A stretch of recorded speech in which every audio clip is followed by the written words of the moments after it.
Keadaan negara waktu sekarang sudah semakin merosot. Situasi telah rusak karena sudah tidak ada yang dapat diikuti lagi. Sudah banyak yang meninggalkan aturan-aturan lama. Orang cerdik, cendekiawan terbawa arus zaman yang penuh keraguan-raguan. Suasananya mencekam karena dunia penuh dengan kerepotan.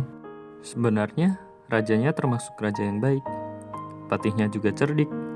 Semua anak buah hatinya baik. Pemuka-pemuka masyarakat baik. Namun segalanya itu tidak menciptakan kebaikan.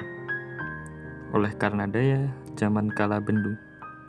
Bahkan kerepotan-kerepotan makin menjadi-jadi. Lain orang, lain pikiran, dan maksudnya. Waktu itulah perasaan sang pujangga menangis. Penuh kesedihan, mendapatkan hinaan dan malu. Akibat dari perbuatan seseorang.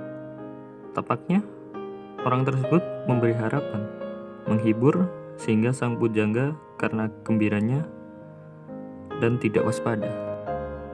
Persoalannya hanyalah kabar angin yang tiada menentu. Akan ditempatkan sebagai pemuka, tetapi akhirnya sama sekali tidak benar.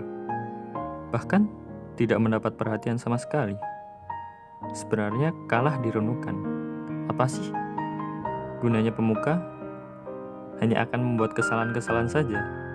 Lebih-lebih bila ketambahan lupa diri. Hasilnya tidak lain hanyalah kerepotan. Menurut buku Pani Sastra, sebenarnya sudah ada peringatan di dalam zaman yang penuh kerepotan dan kebatilan ini. Orang yang berbudi tidak terpakai. Demikianlah jika kita meneliti. Apakah gunanya meyakini kabar angin? Akibatnya hanya akan menyusahkan hati saja. Lebih baik membuat karya-karya kisah zaman dahulu kala.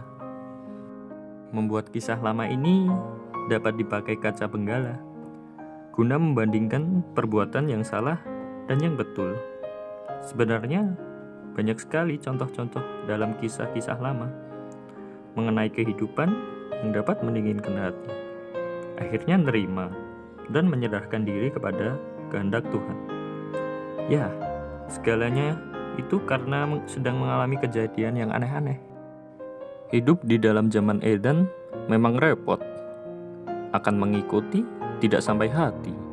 Tetapi kalau tidak mengikuti geraknya, zaman tidak mendapat apapun juga.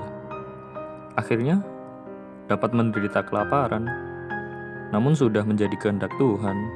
Bagaimanapun juga, walaupun orang yang lupa itu bahagia, namun masih lebih bahagia lagi orang yang senantiasa ingat dan waspada. Ya, segalanya itu sebenarnya dikarenakan keinginan hati. Betul bukan? Memang benar kalau ada yang mengatakan demikian. Namun sebenarnya di dalam hati repot juga. Sekarang sudah tua, apa pula yang dicari? Lebih baik menyepi diri agar mendapat ampunan dari Tuhan. Lain lagi bagi yang sudah kuat mendapat rahmat Tuhan, bagaimanapun nasibnya selalu baik. Tidak perlu bersusah payah tiba-tiba mendapat anugerah. Namun demikian masih juga berikhtiar. Hanya membuat kesenangan, pokoknya tidak menimbulkan persoalan. Agaknya ini sesuai dengan petuah yang mengatakan bahwa manusia itu wajib ikhtiar. Hanya harus memilih jalan yang baik. Bersamaan dengan usaha tersebut juga harus awas dan waspada agar mendapat rahmat Tuhan. Ya Allah, ya Rasulullah yang bersifat murah dan asih, mudah-mudahan memberi pertolongan kepada hamba-Mu di saat-saat menjelang akhir ini. Sekarang kami telah tua. Akhirnya nanti bagaimana? Hanya Tuhanlah yang mampu menolong kami. Mudah-mudahan kami dapat sabar dan sentosa, seolah-olah dapat mati dalam hidup, lepas dari kerepotan, serta jauh dari keangkara murkaan.